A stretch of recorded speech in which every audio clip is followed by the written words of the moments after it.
What's up? What's up? What's up, everybody? I am Bernard Damon Holcomb, and I am the host of the Damon Speaks Show. Welcome to tonight's show.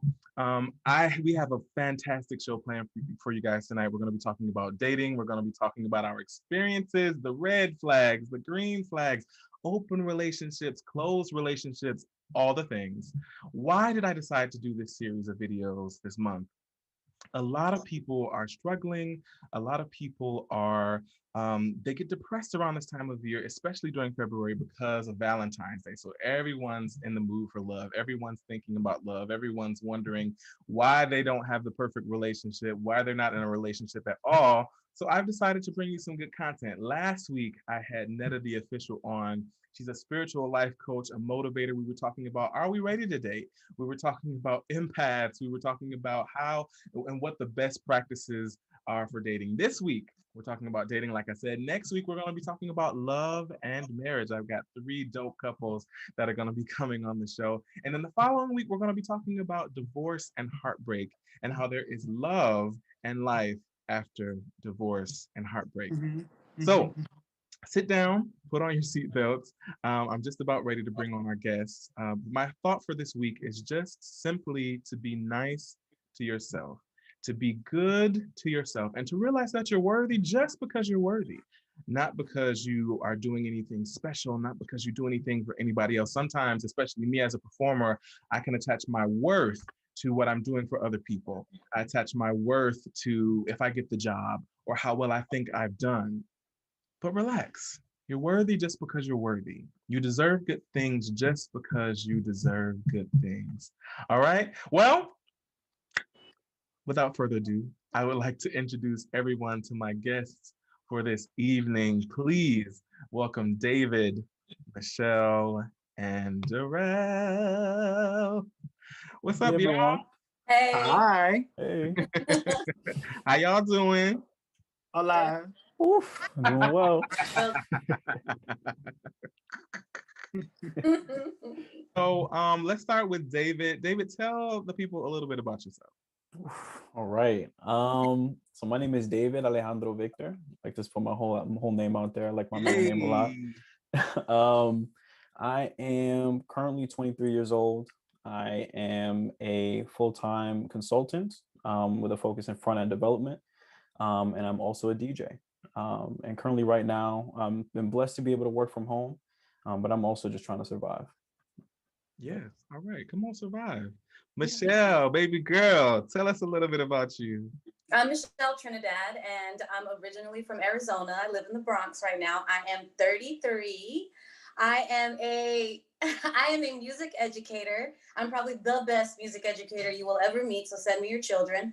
And I also sing professionally with some of my friends here and elsewhere. And yeah, that's it. I just teach. That's it. Teach the kids, teach the babies. What's up, Marlon? Darrell, tell the people who you are. Hey, how you doing? I'm Darrell J. Hunt. I'm an actor-singer here in New York. I am originally from North Carolina, but I've been here. It'll be 9 years in July. Sometimes it feel like 9 days. Sometimes it feel like 90 years. You know, we just make it work. I am currently, because COVID has everything shut down, I'm currently teaching what I designed is called a vocal music class for Bronx Charter School of Excellence. So the children learn about their instrument. They learn about the parts of the body that help you sing. We build songs. They learn what it is to compose, and I ask them questions that are important to them, their culture, all that. So I'm teaching the babies how to sing and sing correctly. You know what I'm saying? And just like brother said, surviving, taking COVID life one day at a time. That's all I have room for. Yes. Mm-hmm. So, just so you guys know, tonight is the first night. I'm so proud of us. Tonight is the first night that I have my executive producer with me from GPS Godot Professional Solutions. So if we have some technical difficulties, just roll with us. We're going to the next level, and sometimes we have a little bit of growing pains. Okay, that's all right. EP. So I thought it would be fun for us to look at a few memes that I found during the week and talk about how we feel about them. So let's bring up that first meme. It says, standards and boundaries intimidate people who don't belong with you. Good. Set them and filter them the F out. Mm-hmm. Mm-hmm. I really like this. Like, Mm-hmm. I used to think that standards and boundaries meant that, I was being a hard ass, or it meant that no one would ever fall in love with me. But it's actually the opposite. Like, the more I compromised, the more I didn't set those standards and those boundaries, the more it set the room or the stage for somebody to take advantage of me. I don't have time. Uh-huh. What Mm-hmm. do you guys think? Has that been like your same experience? Absolutely. Yeah, go ahead, Daryl. Go ahead. I was just gonna say, I'm a firm believer in like the truth of the fact that you have to teach people how to treat you. So if you accept anything, you're gonna get anything. And life is already random enough. So in the areas and the spaces that I control, if it's not a system of reciprocity, if I'm not serving you and you're not serving me, and I'm also not the person that believes in like this 50-50 thing. Some days I ain't got but 22%. So I hope my people got the other 78. Yeah. Some days I got the 78 and they got the 22. So I mean, I'm definitely a fan of boundaries. And the more I started to learn, like, what is my actual level of emotional intelligence? What have I learned from the past when my self-esteem wasn't all the way intact and I let people bulldoze me? So I'm a fan of boundaries and standards. I wish you didn't go first. Here we go. I'm just a little old. older. No, I mean, look, I just to piggyback off of that, I fully agree. I think also something that took me a little bit, took me some time to understand is that you're not asking for too much. You're asking for what you deserve. And at the end of the day, when you set certain standards and boundaries, it's because it's best for you. And if certain people can't fit that bill, then they're not meant for you. Yeah. What could you say after both of that? I mean, 100% though, David, I agree with that. As a person who has lowered or allowed somebody to move their boundaries, and I've lowered my standards in past relationships, I've just reaffirmed in these past 2 years what those boundaries are again. And that you're right, you're not asking for too much. My friends are always like, you mean human decency? You mean just regular, the way somebody should treat you? And I'm like, bing, of course. So agreed with both of you 100%. I feel like, my inability in the past to set boundaries, and still, to be completely honest, sometimes today, comes from that fear of abandonment. Like, I dealt with a bunch of abandonment from like my father when I was a kid, and broken promises. And so if I could do anything to make someone stay, if I could do anything to make someone like me, I thought, oh, then that's good. But that's actually really bad. What's up, Tiberius? Okay, let's go to this next meme.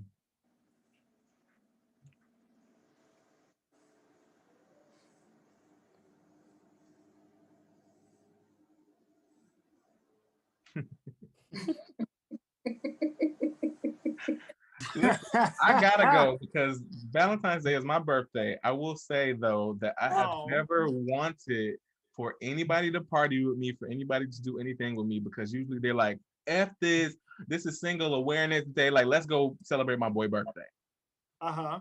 Hey Rebecca, are y'all gonna go? Are y'all celebrating B-Day? Are y'all down? Yeah, Yeah. I mean, I'm gonna make myself a nice little piece of salmon. I'll put that on a bed of mixed greens, and maybe have a bottle of Cab Sav and just roll out because I'm living a single life. So I don't know.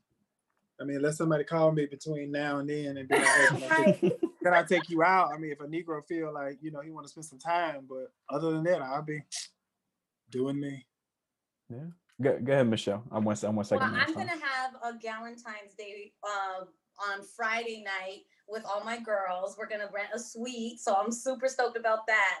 But on Valentine's Day, I'll probably just cook for myself and drink wine and just chill. And obviously, if somebody invites me out, I'll be going with them to dinner, to indoor dining. Right, let's chill. Yeah. David, what's up with the Valentine's Day? Like, what's happening?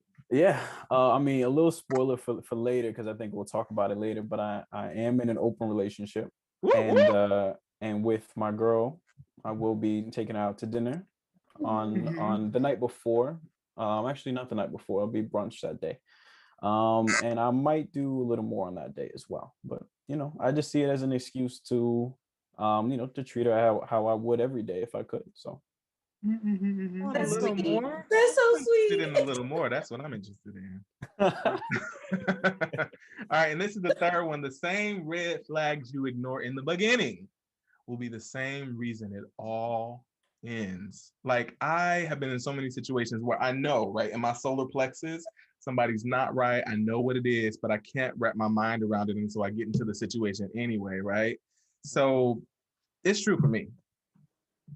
For me, it's a little different. The longest relationship I have ever been in was 5 years. And the red flags that ended everything, weren't the red flags in the beginning. The red flags in the beginning were like, ooh, he's not a good communicator, or I'm always late. But as we progressed and started to separate, it was actually a very peaceful breakup. We're still friends now.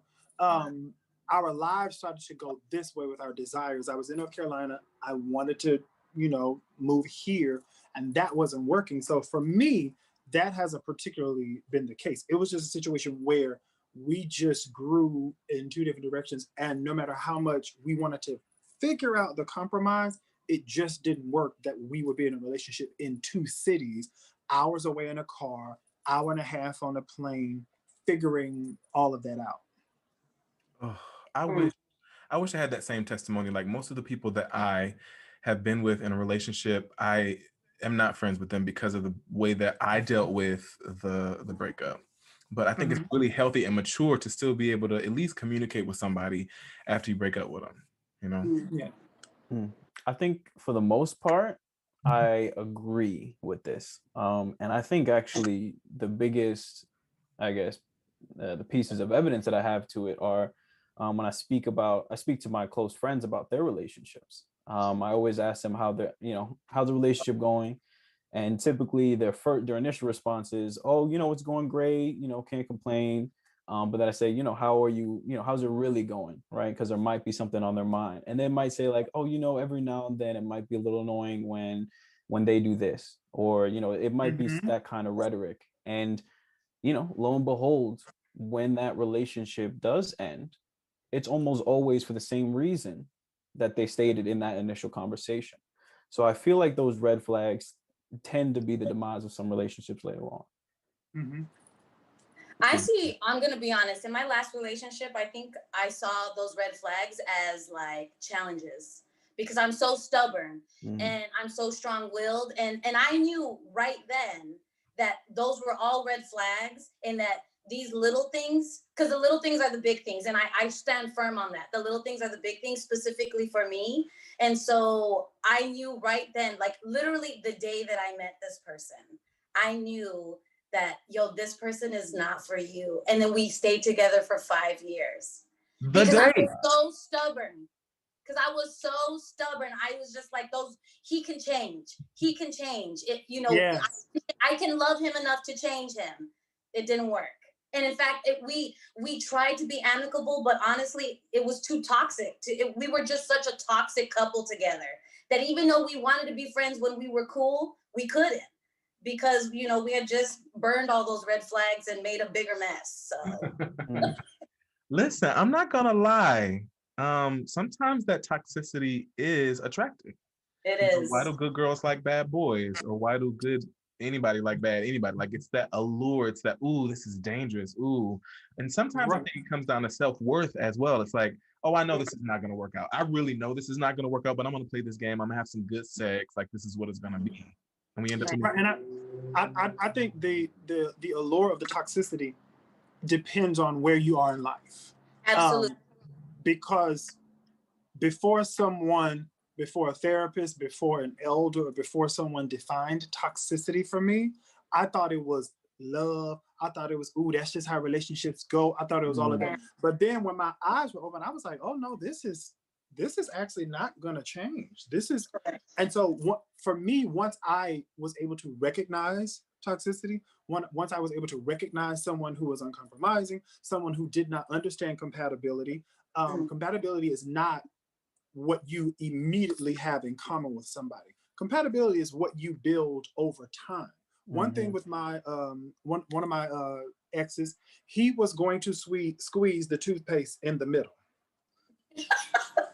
So every time I got to the toothpaste, I had to work it from the bottom. Yes. So for me, I was like, okay, he's a very nice person. He is fantastic.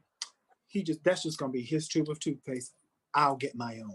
It wasn't a tug of war to say, why are you squeezing in the middle all the time? And then I'm sitting somewhere single over a middle squeeze on some toothpaste. So it just depends on where you are and what you're willing to take. And a lot of times we don't know how maxed out we are.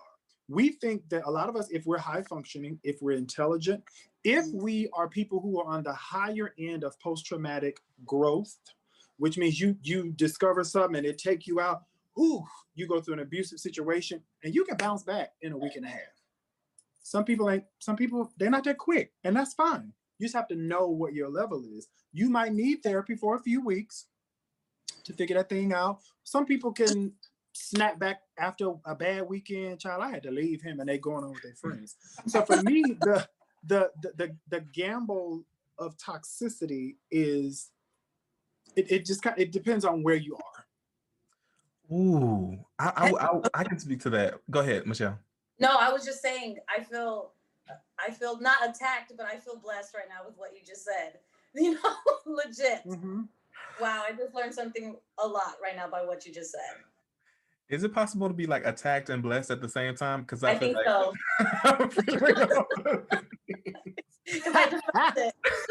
You can. I would say you can be attacked and edified, because correction isn't always pleasant.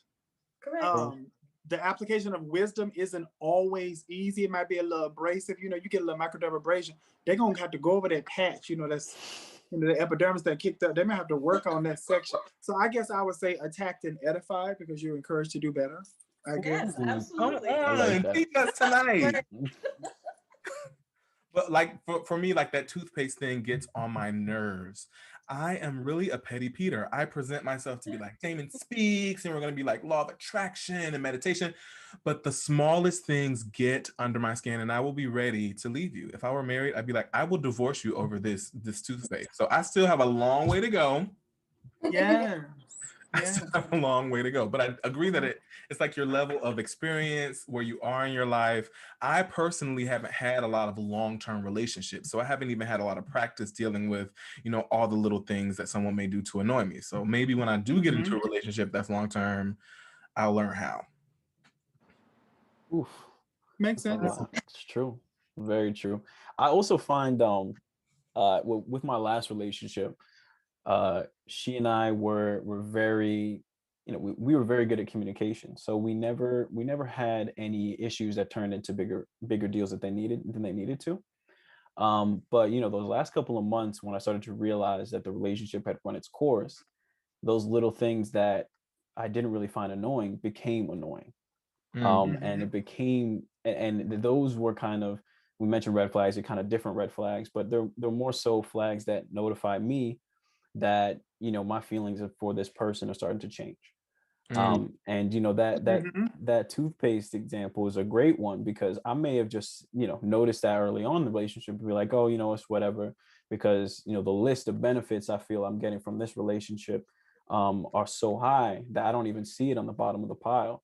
But now that little thing at the bottom of the pile is the whole pile, and now, you know, I see the whole relationship differently. Yeah. Pilgrim says, I used to struggle with feeling unworthy of being in a relationship with someone who didn't come with red flags. I saw the red flags and just assumed that that was the best I could. I've definitely been there. I have most definitely been there. Again, it goes back to that self-worth thing, feeling like I have to accept whatever it is because this is the only chance I'm going to have, right? This is the only person who's going to love me because I feel fat or because I feel like I'm a bad person or because I feel whatever it is. But then, like, if I really think about it, like that's happened over and over and over again. So someone is always coming. Like the next thing is always on the horizon. Like you miss one man, next 15, you miss one bus, like the next 15 one is coming. It's the same thing with men. There are plenty of fish in the sea. But it's hard for us sometimes when we don't feel good about ourselves to believe that. Yeah, absolutely. And it's for me, it's always, it always reminds me, like I can literally go back to different relationships, different things that I've gone through and pinpoint how and why this happened and how and why I let it go on. And like the person said, that was all I knew. So when all you know is trauma, freedom is very far off. When all you know is arguing, when all you know is they're gonna show out in front of people, when all you know is they're gonna need $20 every Friday. When that's all you know, like you don't have a path to freedom because all you've known is trauma, and you haven't experienced what we know as a safe space where you can just be clear. You just be like, child, I want macaroni and some turnips and something for dinner, and that's it. And you ain't got to argue because they want Chinese, or you ain't got to fight and scratch because they want chicken wings. Like when you get to like a safe space, then you can start figuring stuff out. And that takes time. And sometimes takes time, can be one relationship for a year. It could be dating somebody for a few months. So it's all perspective based on the individual. I feel like the safe space you're talking about, I am just now getting comfortable and being in, because I was in such a traumatic relationship before that meeting somebody who can communicate effectively and is not going to sweep things under the floor, or is not going to gaslight me, or is not going to be like, no, I didn't do it when I saw you do it. Or, and these are not little things. These are like things that make you think like, why am I accepting this? But then when you meet somebody else, like, I've been dating for the past 2 years now, and little by little, I was telling, Bernard, Damon this before, like, I wasn't safe with it. I wasn't like, okay, why aren't we arguing about it? Why aren't you paying attention to me when I'm throwing this temper tantrum over something stupid? And then I reflect, I'm like, this is stupid, Michelle. This is dumb, and you need to stop. Yeah. Like, that's where I'm at, just getting over myself, pretty much. That sounds right. Ooh, no, but really, getting over myself. I saw, Jonathan, there was someone in the comments that said that they're on the opposite end. I was struggling with the opposite. There's very little I accept. I lose interest very quickly because I'm always looking at the red flags. Is there a balance? Do we have room to maybe not put someone on a pedestal and make room for their mistakes, make room for the things, because if someone was perfect, nobody's perfect. So I feel like there's not necessarily going to be a perfect relationship or a relationship that has no red flags. Is there a balance? Yeah, I think I could jump in. I resonate with that a lot. I feel like through an I don't know about, I was going to say enough dating, but through a certain amount of dating experience, you start to kind of funnel in kind of the standards, the expectations, and kind of the necessities of what you need from a relationship. So those red flags become a lot more clear than they did before, or they start to actually look like red flags to you now. And when it comes to the balance, it's interesting because I think it's kind of to Darrell's point, these things aren't, these you need compatibility is not necessarily we all have things in common, but you know their flaw, not their flaws, but you know the things that they strive in, they thrive in, complement the things that you thrive in and you strive in. And you know, I think really complimenting the other person is what makes a person perfect to you. It's not, there's not the perfect person, but the perfect person for you, if that makes sense. Mhm. When I hear the word perfect, even though I'm not a church kid anymore, but I grew up Pentecostal, and my connection to the term perfect was is the way Paul used it. Perfect meant mature.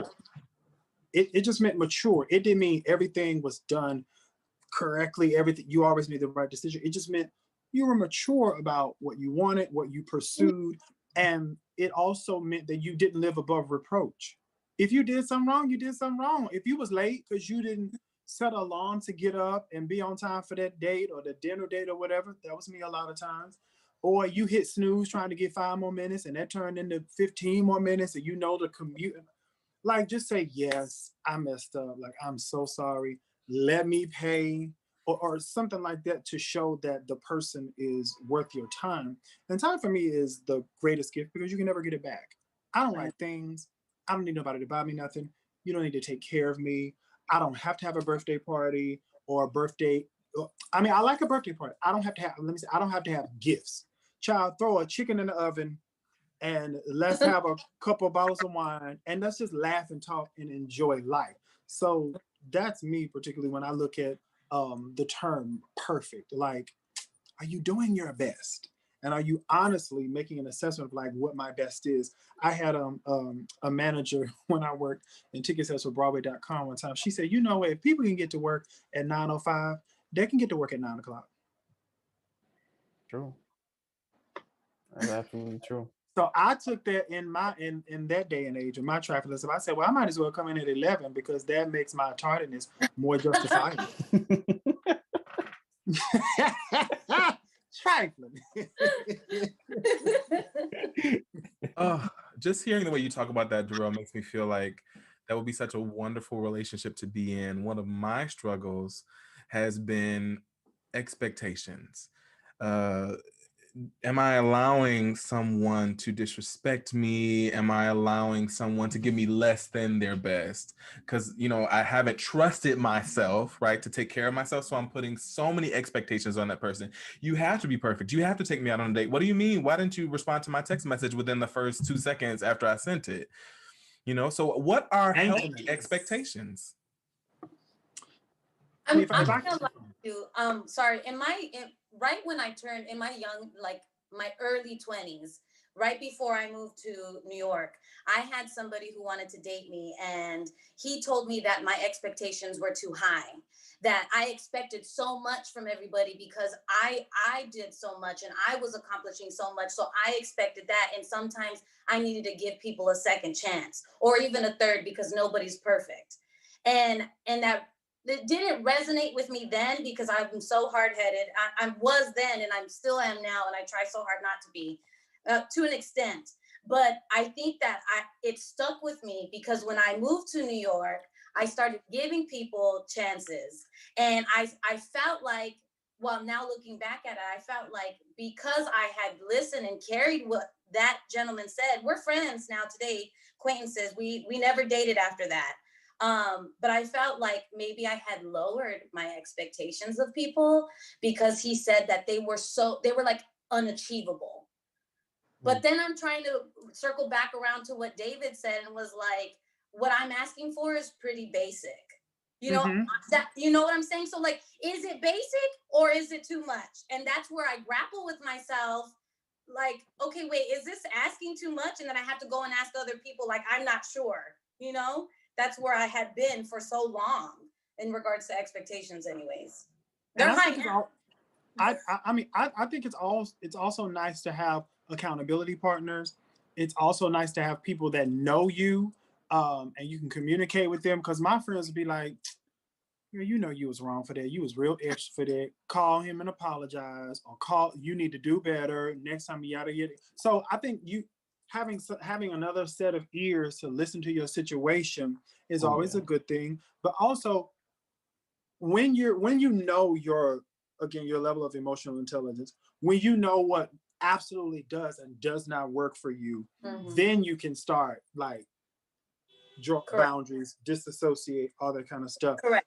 You know, Agree. when you actually know, oh, this is not something I'm going to deal with every week. Like me, I don't like arguing. Like arguing is horribly unintelligent and animalistic to me. I have not been in a physical fight since I was 16. I don't know how people just be fighting at the club every Tuesday. I mean, I just I don't understand. Like, why can't you break away from that moment? Can you not de-escalate? They called you a name, baby. All right. Did that make you did that make you late on your rent? Like, what did the name calling do?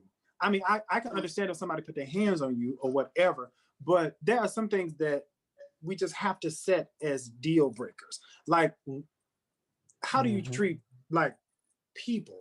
You know what I'm saying? Like now when I see a man that's like fantastic, handsome, amazing, I'm like, how do he treat his mama? That's my first thought. It's not like, ooh, girl, he's so fine. No, that's not what it is. It's like, would he get along with my circle of friends? Like he drink Moscato. Would that work for my circle of friends? These be the questions. These be the questions. Wow. David, thoughts? Oof, I don't know. I don't even know if I can answer that. I'm gonna have to agree with both of y'all there. I think there's, I think Darrell's point really resonated with me when it comes to, you know, boundaries, and it comes to what you want. That's when you should be unwavering. But but I do think that it is good to get an extra opinion, to get a third opinion, because I think I speak for a lot of people when I say when you're in it, it's hard to see the issues at the surface. It's, you know, when you have the emotions intertwined, it becomes a little harder to see. So it's good to have somebody from the outside looking in to give you an extra opinion. It's good to have some friends that can humble you too, because sometimes we get on our high horse. But when it comes to your standards, your boundaries, what you need from a person in a relationship, I think that's when you should be unwavering. I think the key is really to get to know yourself. Like Darrell said, like get to know yourself. What can you deal with and what will you not deal with? Then that can be your barometer. Like that can be your measuring stick. Darrell, were you gonna say? And I just think as we're discussing all of these things, I would be remiss not to talk about therapy. Come on, huh? Mental health services. Yep. One thing, a friend of mine, she's a therapist. She said, we first of all, we don't have the skill set to provide therapy for a friend, because you cannot provide therapy for someone that you know, because the bias has been established. Also, we don't have that. I'm not a psychologist. I'm not a therapist. I don't have that undergrad master's degree. I don't have that. So she said, our duty is to be a friend. You can be an ear. You can give some advice here and there. But she said, if this person has come to you with this story or this situation for the 5th time in a new relationship, for the 3rd time in a span of 3 years, then that means they might need a bit of help and assistance from the place of cognitive behavioral therapy. So if you see yourself in a rut, or you see yourself repeating certain things, you might need to talk to somebody so they can ask you some questions. Why do you do that? How does it make you feel once you've done that? How do you feel when this friction comes into your relationships at the same point each time? What or who is the common denominator?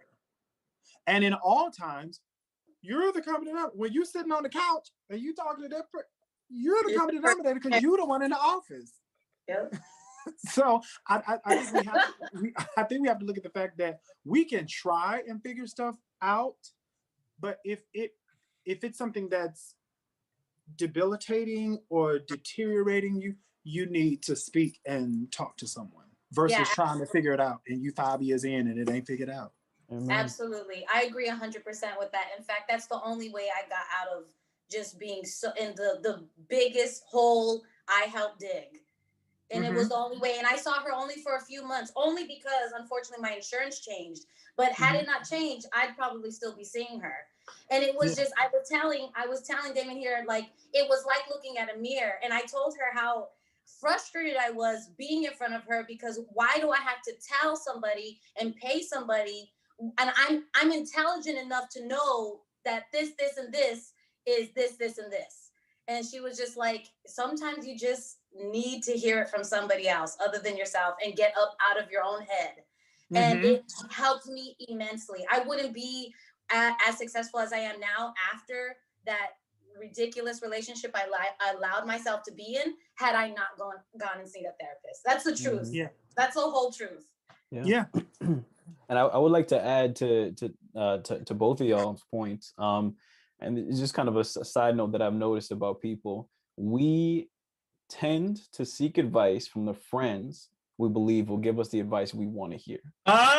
What'd you say? So we got a friend who's going to tell you like it is. We have a friend who's going to support you regardless. I'm going to the friend who's going to support me when I know there might be something wrong with my decision. Right. So that's just another reason why you got to go to a third party, an unbiased third party that is literally trained to give you advice on these things. And again, we have to scratch a little bit deeper into our terms. There's a difference between supporting and enabling someone. Right. And that friend that's not going to tell you when your shit stank, that's the friend that's enabling you, because they might have an issue with abandonment, and they might feel like, oh my gosh, I can't tell him he being trapped in a low down right now because he might get mad at me, and then I'll be sitting over here by myself with no significant other, or I've lost another friend. You know, I've come to the place in life. I don't have a big circle of friends. I don't have a huge circle. I've been to 4 people's house, like here, since March of last year. 4 people. That's my COVID bubble. I ain't going to no new places. Honey, if COVID get me, she is going to have to run me down and Russian sickle my ass off the top rope. Okay? Because I am not giving COVID place to take me over. I'm not going to the park. I'm not going to the outside shindig. I'm not going to the certain things that I see. But if that person is not going to tell you the truth, they're enabling you.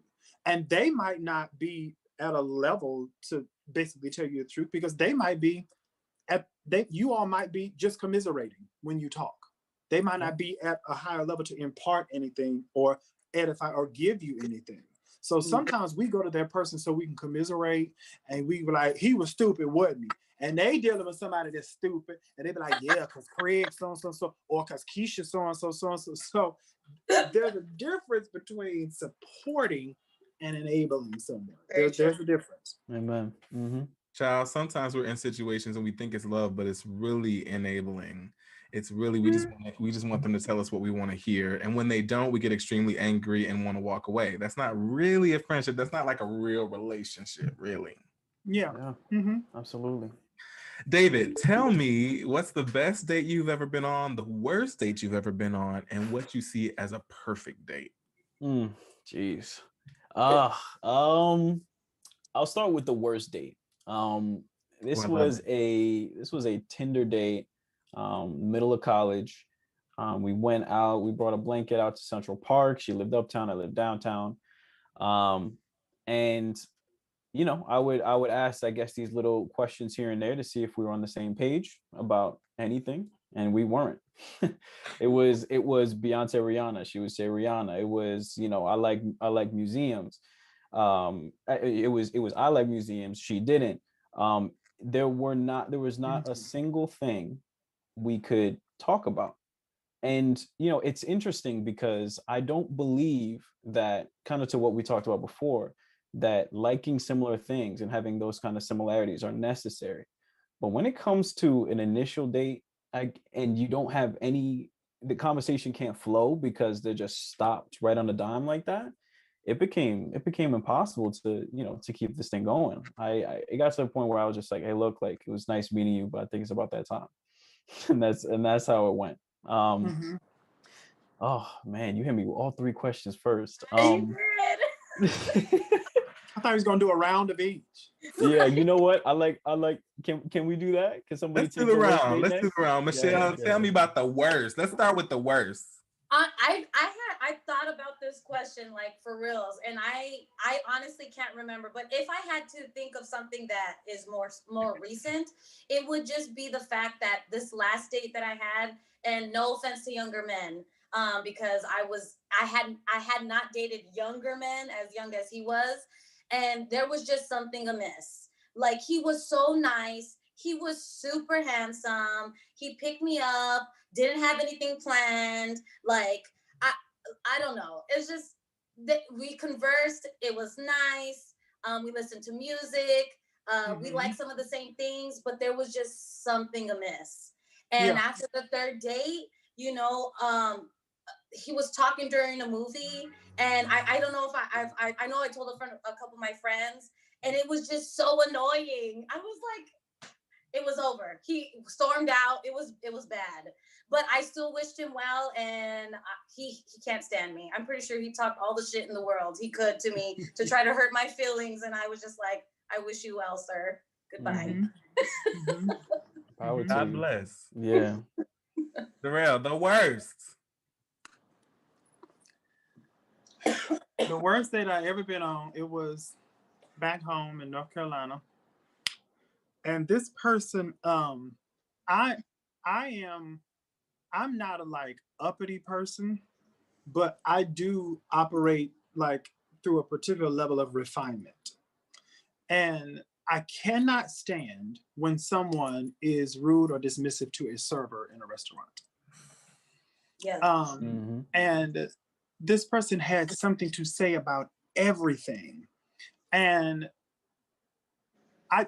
I kind of knew, like we were gonna Dutch. I don't like on a first date. I like to just split it. Even if someone asks, I always say, I know you invited me, but let's split it. That we both grown. We work every day. We buy our own toilet tissue. Well, we listen. So it was just the way he dealt with the server, and it was just a lack of just having certain experiences. Like versus asking what a particular item in the menu was. When he got the item, he was like, oh no, I'm sorry, I don't eat that. I said, well, and the server said, okay, I'm sorry, we can, take it. Because I also like restaurants that will do that. I don't like going to the 2 for $20 at Chili's on a date. First of all, I don't like Chili's and chain restaurants, but I don't like going to that 2 for $20. And if you don't like it, you say, oh, this is not to my liking or whatever. And the server's like, so I don't like that. I like to go to a place where like they do, if it's a date, okay, can wine list or something like that. And actually it was a little cold outside. And I said, could I see your tea? That means they're going to, normally a restaurant, there's a little wooden thing that has the different tea and stuff, or they tell you we have chamomile, we have whatever. He was like, see they tea. What is that? So there were things that he didn't know, which is perfectly fine. We all learn as we go in life, but don't have no attitude and you don't know certain things. So that it was just like his roughness and then the attitude on top of the roughness. I was like, this is never going to work. I said, any plans you have in the future, like I said, I'm just gonna cut it right here. I'm just gonna put it, Like at the table? Was it at the like when did you tell, like did you say this is not gonna, like did you sit at the date and say, when I was signing the extra amount on the tip and writing on the check, please pardon, I'm on a first date. I don't operate. I mean, I was writing on the thing because this is one thing I don't like. I don't like people showing out in a restaurant that I am like kind of a regular at, because servers remember you. They do. And you with somebody that show out, and then you go the next time and you get that server that your friend showed out, and you might be eating ass hair. So I don't like. I like to keep everything cool in my locations in my place. And this was one of my good regular spots. So that was the worst day, because he just was so rough and just uncouth. I was like, no, I can't do that. Lord Jesus. Wow. So that was my worst. My worst actually wasn't a worst, but like I met this guy on Tinder, which never happens to me. It like has to be like a lightning strike for me to actually like talk to someone on Tinder. Anyway, focus. We were sitting at the table, and when he showed up, he was just a little bit different than his pictures. And so we sat How down. little bit? How little bit? Yeah, right. I'd say like, if we're talking percentages, like 100% is his picture, and then like 1% is not his picture. He was at probably like a 52, like a strong 52, right? Oh wow. So we were sitting at the Dallas barbecue down on 23rd Street, you know, and all of Was a it sudden, before or after 9 o'clock? Because you know the atmosphere get different after about 9:30. She gave the cues after about 9:30. It was after 9 o'clock. And so he came in trying to act all smooth, and he was like, "Yo, so what's up?" And I was like, hey. And then he was just saying like, so after this, like, are we gonna go back to my place? Like I can like, you know, do all the things like this and that. Is that what you like? And I was so uncomfortable because I'm a people pleaser.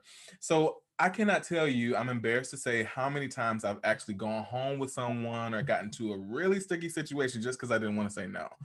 But I was like, no, this is not going to work for me. And I was so proud of myself. And I was like, but we can be friends, because we can be friends is really the Band-Aid, like the salve that I try, or like people try to put on a thing. Yeah. And he was like, I don't need any new friends. And I was like, all right, well, I wish you well. And then we just like paid and then walked away. But I was grateful that he said that, because I didn't really want to be his friend. Yeah. Wow. You know, I see that as if, like, I need to be friends first. At this point in life, I need to be your friend. Yeah. I don't care how fine you are. I don't care how much mashing and rubbing we trying to do and stuff like that. If I can't be your friend, because being hot and horny and getting it and stuff like that, that don't go on 24/7. No. I learned in my adulthood, when I really started working, pursuing career, handling bills, this, that, and the third, got to wash out the tub, get the dishes done and stuff like that. Sometimes at the end of the day, you don't feel like doing it. So you need to be able to enjoy an intimate moment watching a movie, and you be like, babe, how was your day? What was going on? Rub that eyebrow, or play with the hair, something like that. And let that be like the climax of the evening, and you lay down, and that's it. So like all this hanky-panky and all this stuff when we young and we hot in the tail, child, at this point at 41, if I can't see myself as being your friend, ain't no amount of fumbling and feeling gonna compensate for that. Right. Is that across the board? Does everybody feel that way? Yeah, for the most part. I mean, I think it has its place, but I think what's important is that intimacy comes in a lot of shapes and forms. And you know, there are a lot of times where the climax of the evening is, you know, you just kicking it back, watching a movie or something, and having a really good conversation. So I agree. Or we just direct and be like, what we doing? We smashing on Thursdays and Saturdays? Okay. And don't get no attachment. Don't expect no moment. Don't talk to me Tuesday or nothing like that. Are we smashing on Thursdays and Saturdays? What are we doing? Like, let's just keep it real. That's also attractive. That's also very attractive as well. Directness in general. Being completely honest and upfront about it, that's also very attractive. Yeah. Agreed. All right. So have any of you been in the situation where it was like truly friends before you were lovers? Like, have you ever fallen in love and having a relationship, or at least gone out on a date with a friend, like a friendship that was already established? I actually haven't. I have not. I hear these stories. No, like for me, if I'm getting to know someone, we're new, I normally know, like at that first, it hasn't always, but I normally know, oh, this is about to be my good Judy.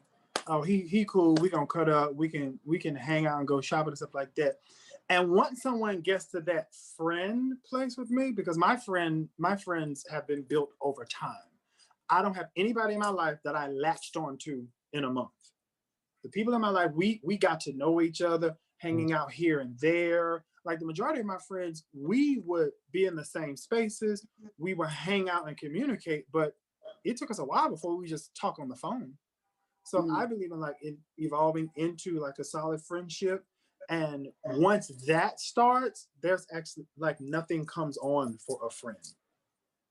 And I have friends that are gorgeous, fantastic, accomplished people. You know what I'm saying? They brushing flaws. I mean, it is fantastic. But like, there's nothing that comes on for us. We'd be like, ew, you know? So yeah, I've never had that person that's gone from like best friend to let's get the man. Yeah, no.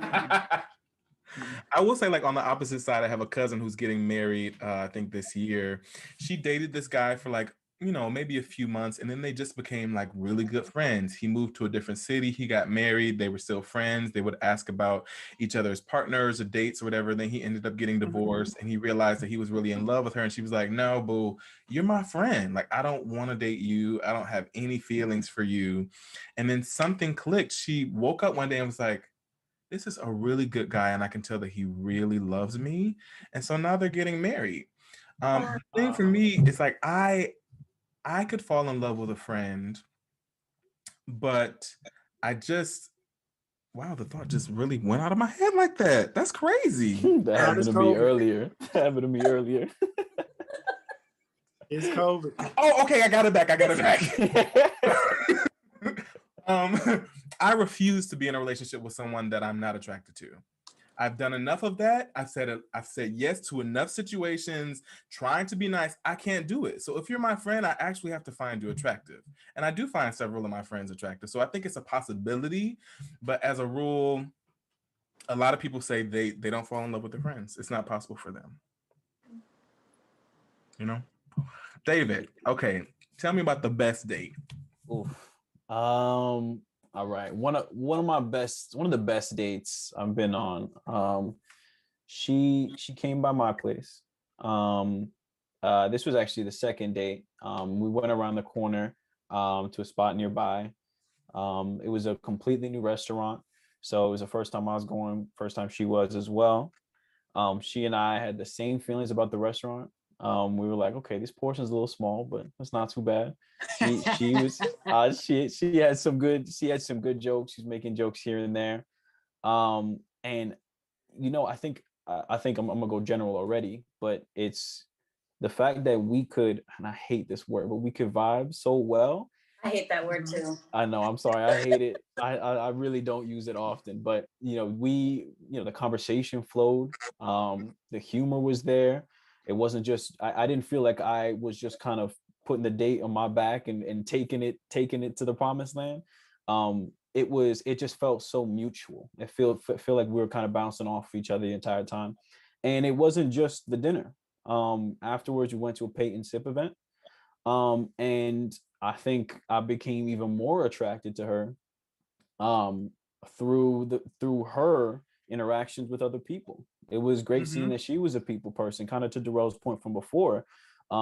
Just how people interact with other people can be a huge turnoff if it's rudeness and they're showing out and stuff. But if they're really connecting with other people, they're making good conversation, they seem like a great person. You can tell that from their interaction with other people. It's a huge turn on. And not to mention we had a little banter back and forth about who had the best painting and everything. There was just enough in the date that there was more than enough content for us to go back and forth with. And it was one of the best dates I've ever been on. Love it. I love it. Michelle, what was the best, boo?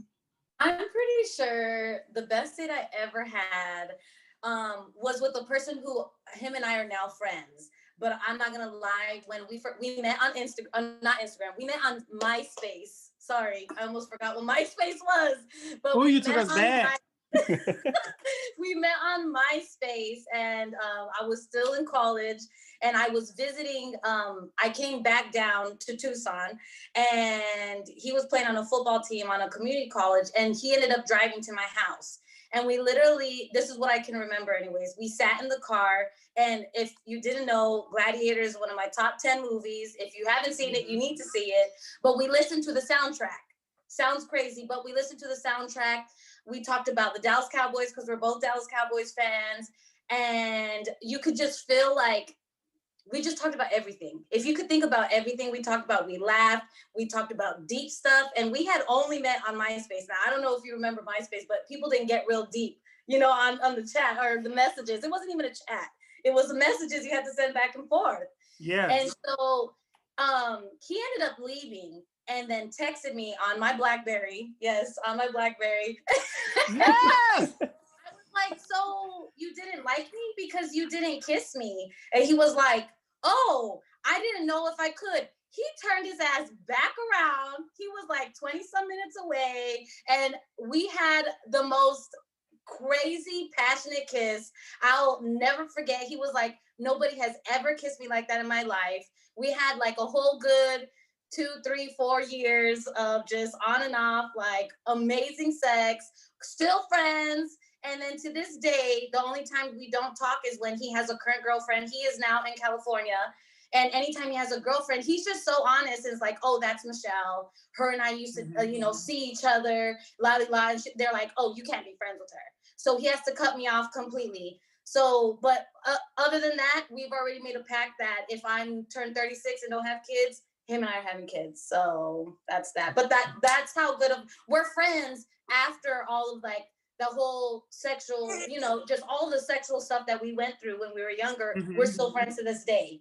Like he respects me, I respect him so much, regardless if we don't talk even for years or months or whatever. So yeah, one date and now we're friends. Ain't nothing like a good kiss, honey. Ain't nothing like a good kiss. And actually, David and I were talking about this when we had a conversation the other day.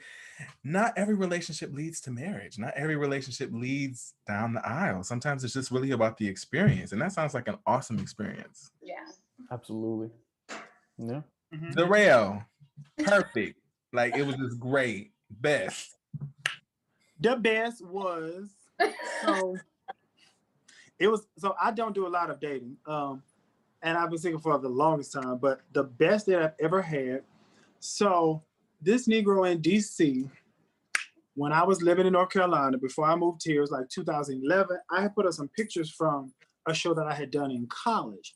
I don't know how we got connected. I guess algorithms in like Black Gay, HBCU, somewhat bourgeoisie, like uppity energy universe.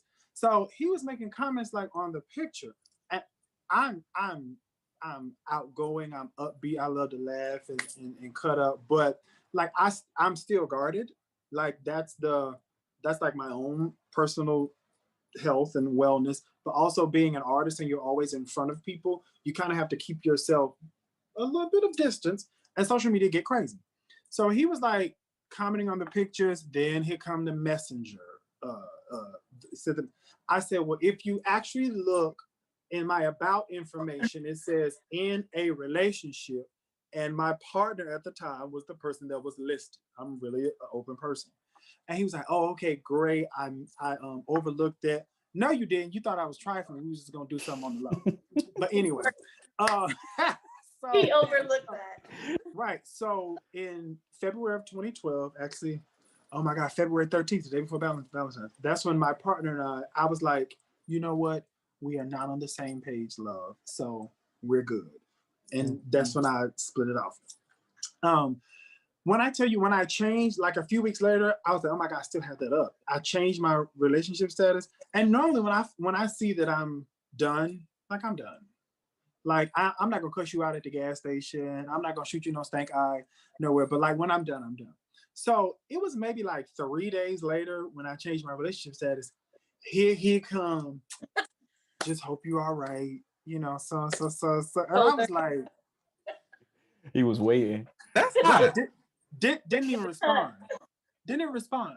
So maybe like a month later, he starts wanting to converse. Wait a minute. You did not even respond to that message. It's like, okay, no, I'm not doing it. No, I mean, it was 3 days after I changed my relationship status. And I was like, okay, I need to break down all this compartmentalization from being in a relationship. And you know what I'm saying? I was with that Negro 5 years. We were friends for 2 years before we started like officially dating. So I had to kind of wash him out my hair. So long story short, he was like, so, like a month later or so, just talking, small talk. I was like, okay, let me engage him. Don't be a bitch. And so we were talking and I was like, look, it's not going to work. You in DC, I'm about to move to New York in the summer. I don't know if I can do these 2 cities. He was like, okay. He said, well, if you're ever in town, I would love to take you to lunch. I was like, sure. So July of that year, I went to DC to hang out with my sister from college. I did let him know. I said, I am in DC. So if you're available, I'll take you up on that offer. And so he told me where to meet him. Yeah, he was like, I work at Howard. And he was like, meet me at, I was like, so what train station should I get off on the metro? And he was telling me, and I was like, where are we going? He was like, we're going to this vegan soul food place. And I was like, that don't even go together. Vegan and soul food. I was like, what are we going to eat? Okay.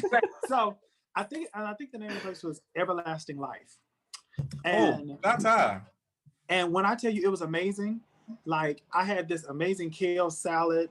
The Salisbury steak was like wheatgrass and something. Like, it was really amazing. The macaroni and cheese was vegan and that was good. So I was like, okay.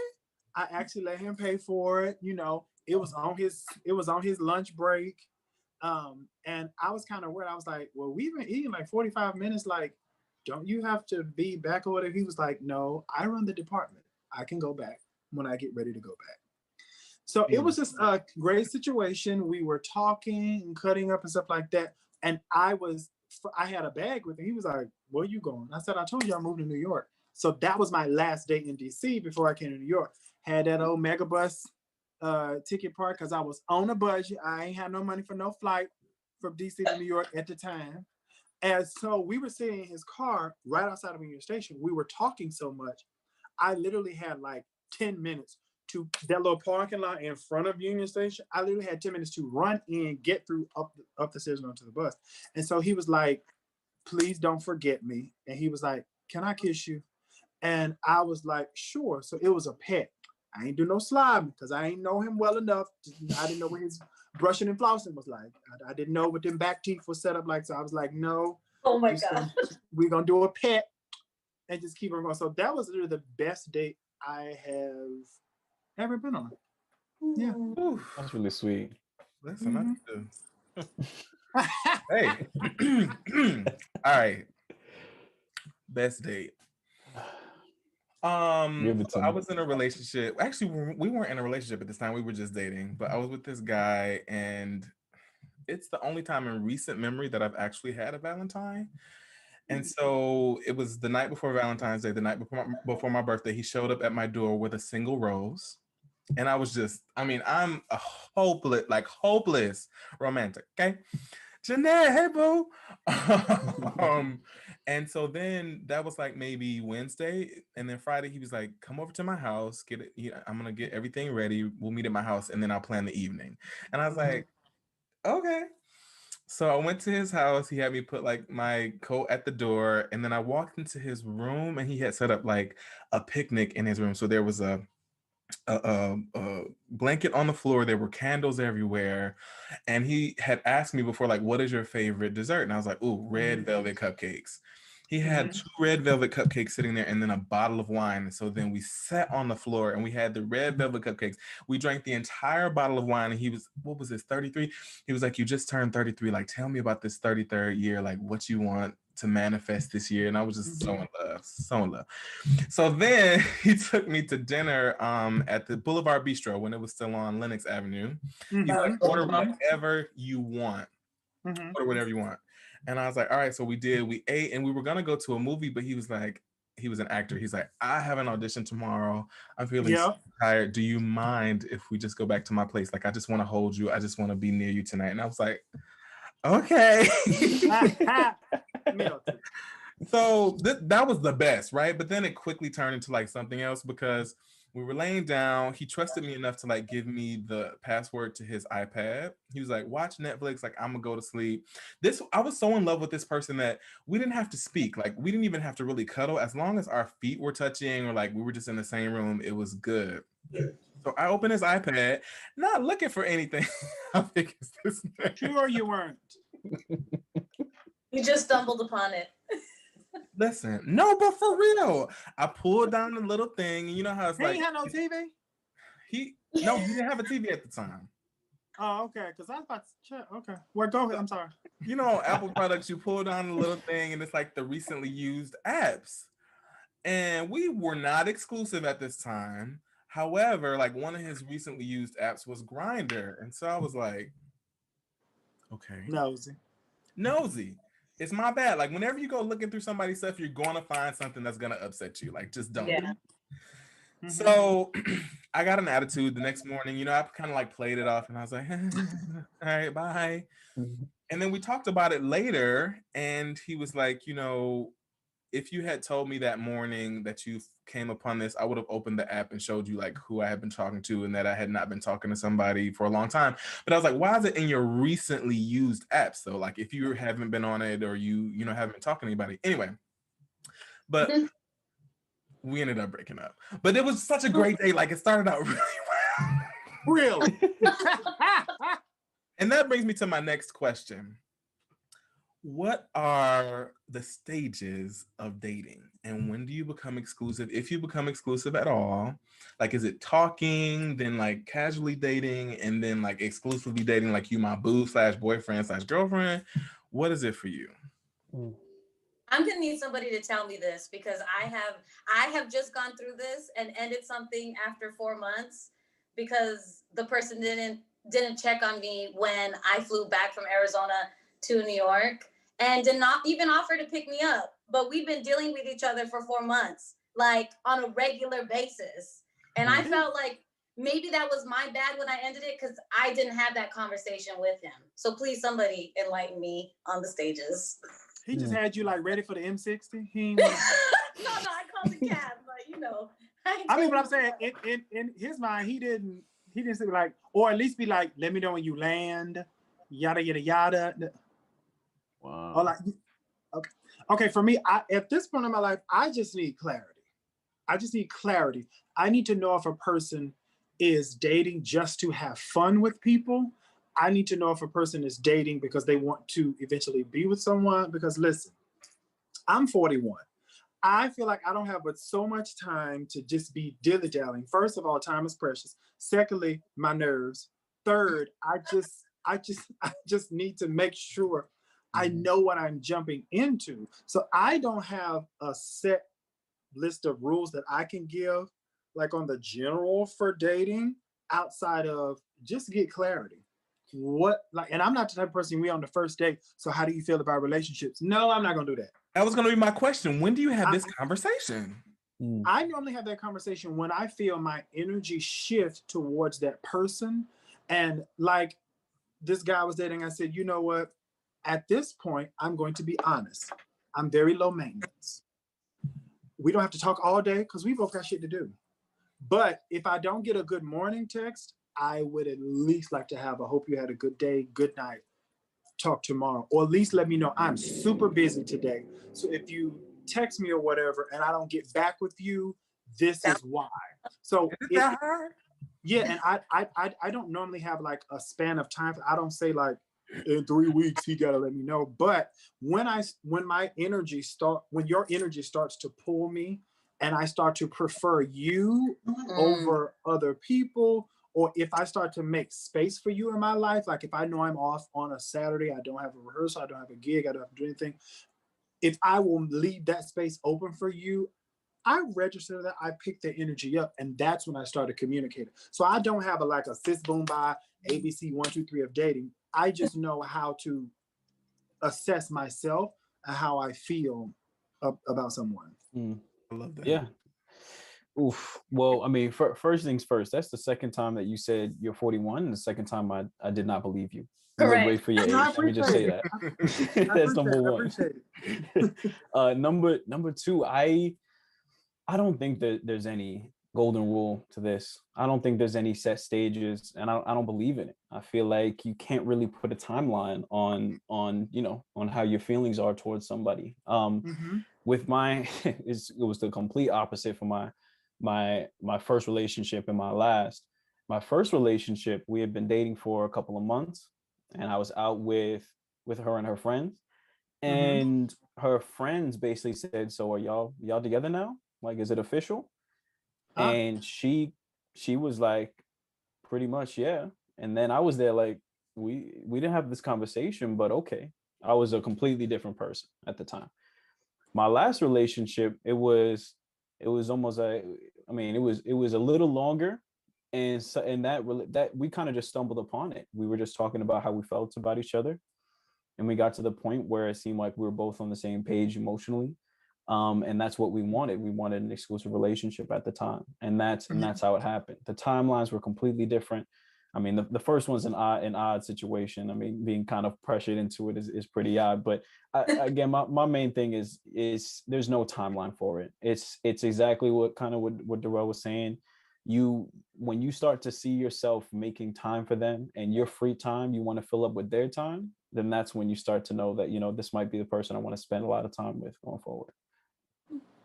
These answers just put me at ease because this is a question that I get all the time. I'm confused, like, I don't know, but I think it comes down to going with the energy, being aware of how you feel, being emotionally intelligent, and also having the courage to have the difficult conversations, because it could be difficult. You could be like, look, I'm feeling you.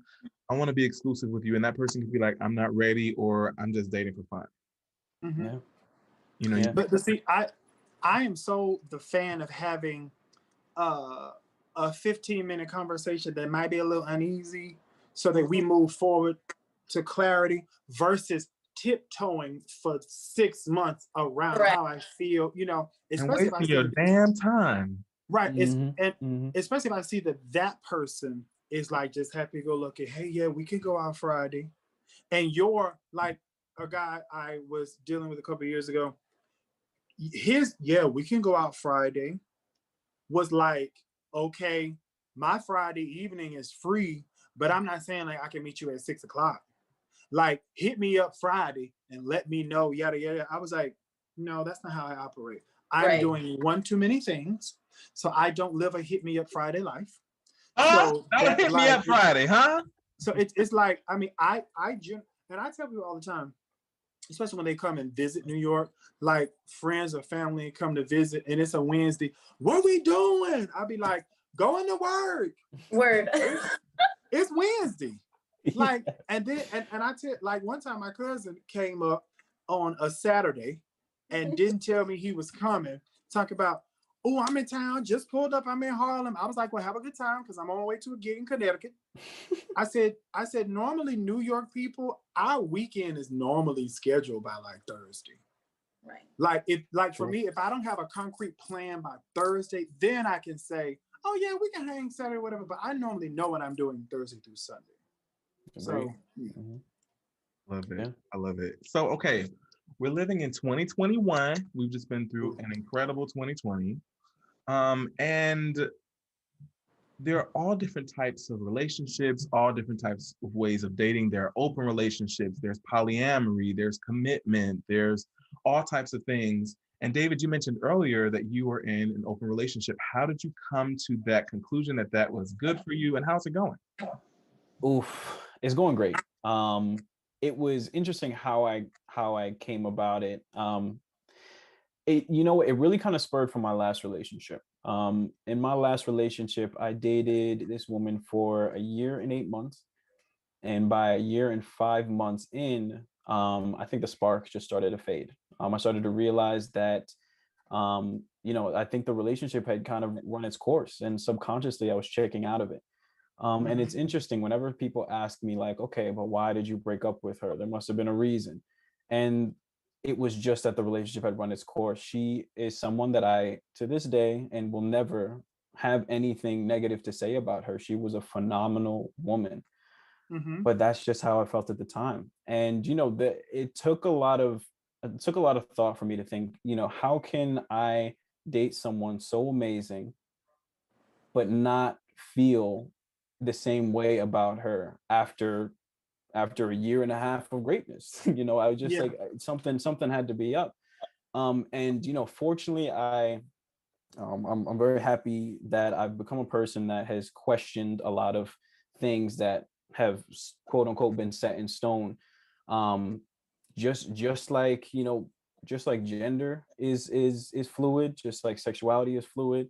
I think there's a lot of norms that need to be questioned, and I think this is one of them.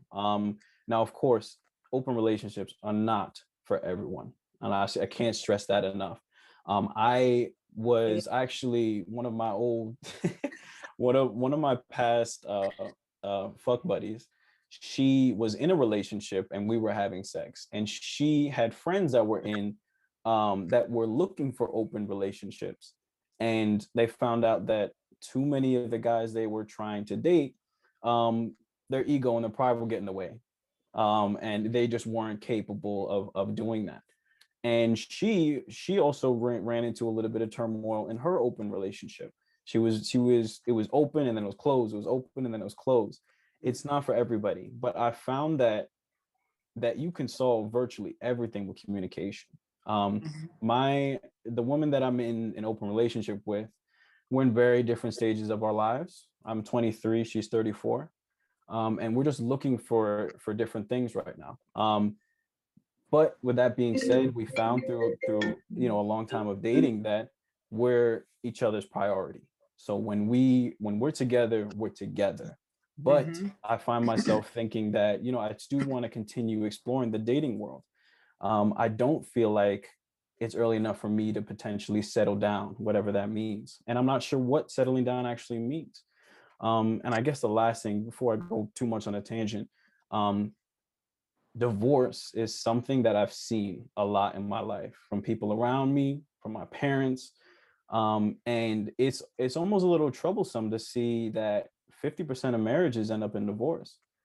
And I think it's not far-fetched to say that the 50% that are still intact aren't really intact. They're held together by the fact that they have kids, they're held together by the fact that one person doesn't want to be alone, whatever the reason may be. Just a numbers game. I'm not sure. Again, it's too early for me to tell, and I might change my mind later. I'm just not sure that marriage and an exclusive relationship is what I'm looking for now. Too many people are in relationships and they feel a temptation to talk to other people. It happens, and I hear about it happening so often that I'm not sure if it's a temptation. It might be more so of a natural desire that that some people, again, not for everybody, but some people aren't wired that way. They want certain things from certain people, or, they want to be with someone who can be their emotional cornerstone, but they still want to explore in whatever ways they want to explore. So while I'm in that figuring it out phase, in a phase where I do want to continue exploring the world of dating, she and I have something that's worked perfectly, and I could not have asked for anything more right now. Michelle, Darrell, we all had like our little reactions, and it was like sometimes the open relationship doesn't work for everybody. What could be a reason or two why it may not work for you? I feel like I'm a very territorial female, and just like in regards to my personality type, I get, my jealousy can get out of control if I feel like I can't trust that person. Like I just don't like being lied to. You understand what I'm saying? Like if that's something that we agree to, like if you upfront tell me that we are not exclusive or we're gonna do this, which I don't think anybody who I've talked to recently or have in the past or will talk to in the future will ever approach me with we should be in an open relationship, because they already know what type of woman I am once they meet me, and that's what attracts them to me. And I just, but hearing what you're saying is just so interesting to me. I bookmark. Sorry, go on to Darrell. Bookmark. I gotta process. I would just say, I am at this point in my life. I don't like to speak in absolutes, but I just know that at this point in my life, an open relationship does not work for me based upon how I define a relationship. I have normally seen the open relationship thing to be an avoidance when it comes to commitment and being set in one place, or a person, and that's normally when a person doesn't communicate as clearly as David did about what he wants. Or what his clear? Crystal. Yeah. Crystal so clear. I've normally seen it where there's normally one person who says, I'm a person, I like open relationships, but they often find themselves with a person that's dependable, that's down for them, all that kind of stuff. And then when that person places a demand on them to say, hey, I see you in a certain way. My life and my relationship requirement is this. And then when they present that, the other person's like, well, you know, I'm in open relationships. I have normally seen, and I was introduced to actually thinking about it in depth when I heard about, I didn't, I don't know that they were quoted or it was a book that they wrote, but somebody showed me an article that mentioned Ruby Dee and Ozzie Davis having an open relationship. And they said if they saw someone, either of them saw someone that was attractive or they wanted to be with them or just get to know them, they would talk about it. And my former partner and I, we were very open. We would see somebody that was fine. We're like, oh, he was fine, wasn't he? He was like, yes. You know, we were on a cruise one time and this guy was like checking me out. Like, he found himself around me on the boat quite a few times. And this is like 10 floors of boat, a whole ice skating rink on one place. It was a disco club and another one, bars. But he kept being like 5 paces away. And so I was like trying to avoid him to be respectful. But my partner was like, hey, how you doing? Where you from? Come on, let's sit up and have a drink. Oh. Like communicate and stuff like that. So he would know who we were to one another and who I was not going to be to him. But it for me, it all boils down to, like our brother here talk, like communication. They don't work for me because I am a sapiosexual. I got to have somebody that's intelligent. We got to talk about things. Then I am also a demisexual. I do not have an attachment sexually to someone if we don't meet intellectually, if I don't have an emotional attachment to you. Honey, my waterworks ain't coming on. Just nothing works. You can, at this point, honestly, I don't date. I'm abstinent right now. If I don't meet someone that I can talk to for a while and get to know you, and then we cuddle up on the couch, it's just going to be awkward if you're trying to be like physical towards me. So for me, I will say at this point in life, the open relationship is not going to work for me. And also at a very base and carnal level, I don't know what y'all doing when I'm not. What is y'all? Did the condom go on? Did it break? That's also true. Is his bathtub clean? Is them new sheets? Like I don't know. I don't know what's going on. I'm not there, so I'm not that trusting, especially in New York, where it's strands of stuff that's fighting medication and there's fighting treatment and stuff like that. And I, for one, do not attach any stigma to STIs, anything like that. It's a law of averages. Because I got friends that are proverbial whole bags, and I'm not saying that in a negative way. I'm not saying they like to get it in. They never got nothing. I also have friends who are very demure. Tried 1, 2 things. Lord, I got to go get me a pill. I got, So I'm not saying that at all. But I do have a certain level of caution around a lot of willy-nilly. But I think at the root of it, it's not like jealousy, like Michelle was saying it. But I do need to know what's going on in the room when I ain't, So that's why I am with it. I absolutely adore this conversation. I adore each and every one of you for coming on to the show. And I love that we can have a conversation about it instead of someone, because the energy that I'm feeling from each and every one of you is that this is what works for me, baby. Like, I'm not telling you that this is wrong for your life. This is just what works for me. And I think if more people could have conversations like that, we will live in a better world. Yeah, absolutely. Yeah, Totally agree. Yeah, and I guess the last thing I'd add is I think Michelle's point is really important. Some people, and I feel like this ends up being, I wouldn't say the problem, but the reason why open relationships doesn't work for a lot of people is that people can be possessive. They want what's theirs. If they feel strong feelings towards someone, they don't want to share. Right. And I feel like that's something that I dealt with, because while I wanted to be able to date, I had to understand that, look, this is a mutual relationship. This is something where, I can explore the dating world, but so can she. And even though I might not feel great with her saying, hey, look, just to let you know, I'm going on a date with someone right now, I have to understand like that this is what I signed up for. And for me to hear that, over time, I've become more and more comfortable with that, because I know what I get from her. She knows what we get for each other, and it works for both of us. Okay, if I may extend it a little bit long and ask a question. Of course, go ahead. Has the age gap caused any type of rub? You said you're 23. Yeah, she's 34. Has that caused any type of rub? Because for me, growing up, I didn't date anyone that was around my age till I was 32. At 16, my first boyfriend was 26. 17, my boyfriend was 28. In my early 20s, they was like 28, 29. So I was used to like older people for myriad reasons. We ain't got enough time to talk about it on this show. But has the age gap been a rub, or has it helped you, being a clear communicator, be with someone who is older, just assuming that older means wiser? Yeah, it has not. And I think it's very interesting how age does not connote maturity, because I find myself dating older women a lot of the time, because sometimes the women that I date around my age lack some of those skills, and that's just been my experience.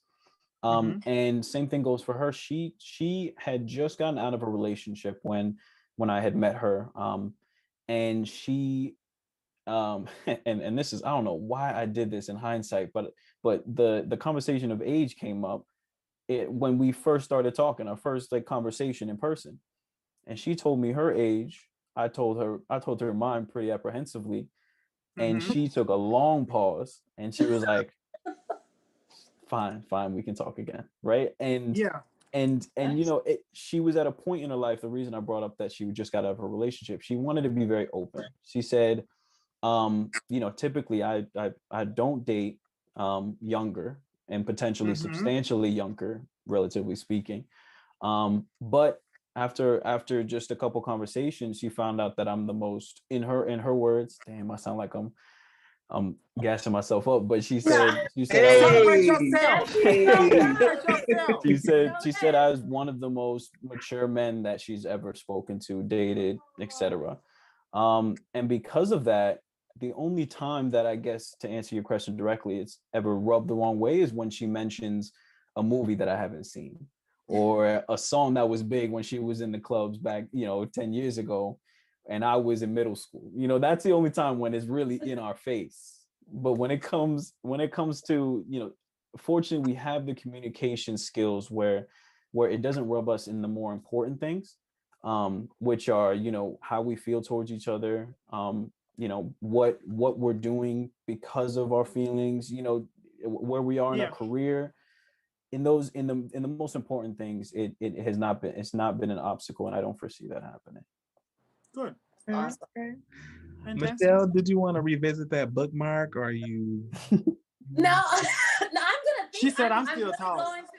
I have to process it. It's just a lot, for my territorial, stubborn, hard-headed ass. So I'm just gonna go ahead and think that over, and maybe take a little bits and pieces of what he said forward as I go on and date in the world. So yeah, it's all the process.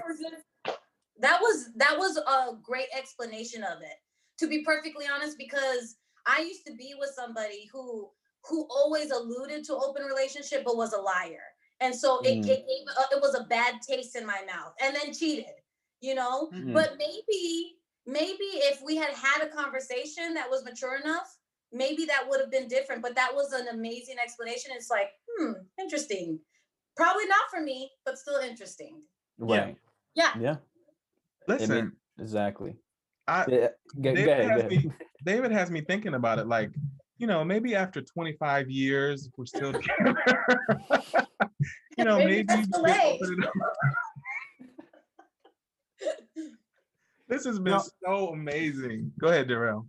I was gonna say, I posted maybe 3 weeks ago, I said, one thing I'm not about to say one behind the other is 15 years and boyfriend.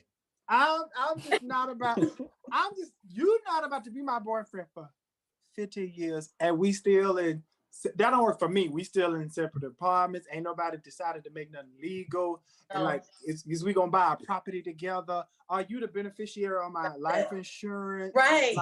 Like all these questions. What is we doing?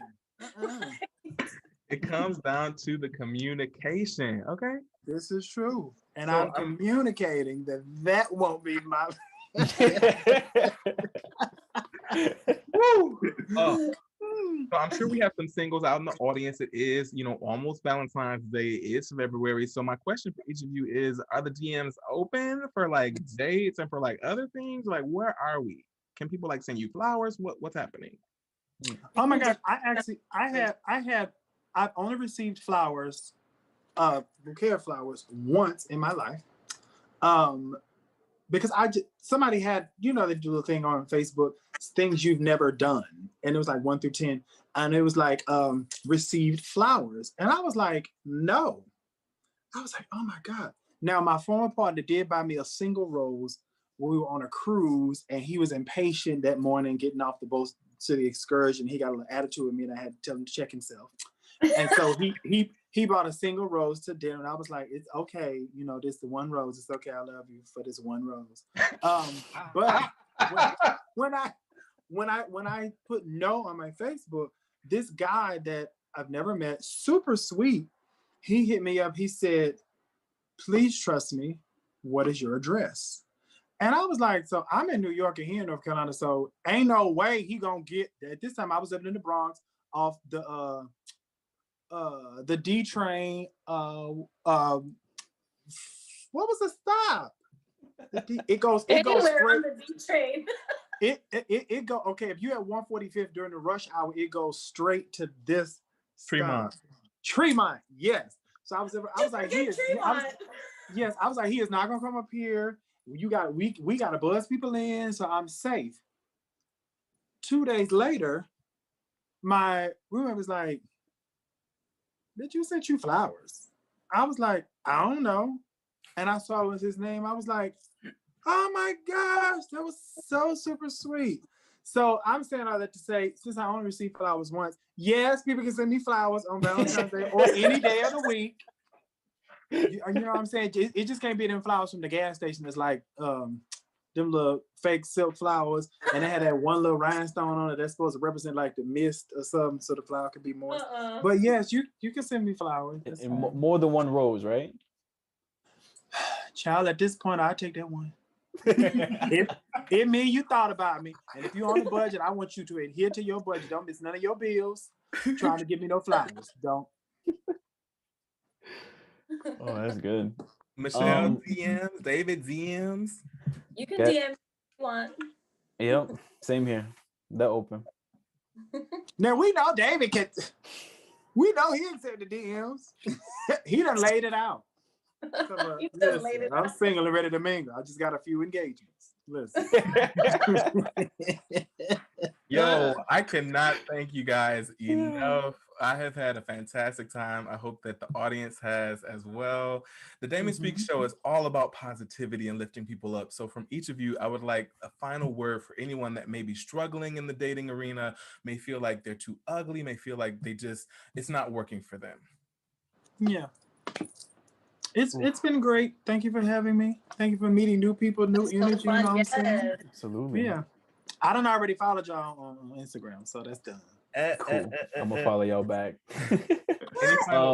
Any final words of encouragement for the people that are out there single and like feeling like it's not gonna happen for them? Oh yes. I would say, sorry, I'm such a chatty Cathy tonight. No, please. The times when I was single and felt the most alone were the times that I actually got to know myself. That's it. So just take this time and get to know you. If that means therapy, if that means figuring out your free time, if that means tightening up your circle, cutting away fat, cutting off unnecessary people. While you by yourself and you ain't got the responsibility of nobody else, honey, get good with you. Absolutely. Get good with you and you'll be good. David, Michelle? That was, when Darrell hit it on the head, that's exactly what I feel and I would have said. Yeah. I think I will kind of just summarize with a couple of points we said before. What's right for you is right for you. You're not asking for too much. And experience a little bit, because you're not going to get it right the first time, for the, I guess, the younger lovers. And Or the older. or the older, exactly. You're right. 100%. But experience a little. It only gets easier with time. So the more you do this, the easier it'll get. Along with that, I'll say that I was listening to a podcast once, and a guy said, if I waited until I was fully in love with myself, if I felt ready to be in a relationship, I would never be in a relationship. So if an opportunity presents itself and you want to go for it, I say go for it and try it, because each relationship ends until one doesn't. So keep going and keep trying. All right. Yes. Listen, next week I've got some bomb married couples. Come on, married people, come into the room next week. Single people that want to be married, come into the room. Divorced people that want to be married again or want to go off in the comments, come again to the Damon Speaks Show next week. We will be on the YouTubes, youtube.com/Bernard Holcomb at 8 p.m. Eastern Standard Time every Monday. Thank you all so much. Please give it up for my boy Cody. He is executive producing my show tonight, GPS Solutions. Yes. Please put some love for him in the comments. Thank you, Cody. We appreciate it. Thanks so much, Cody. All right, here we go. Let's roll the credits. See you guys next week. Bye. Thanks, everyone.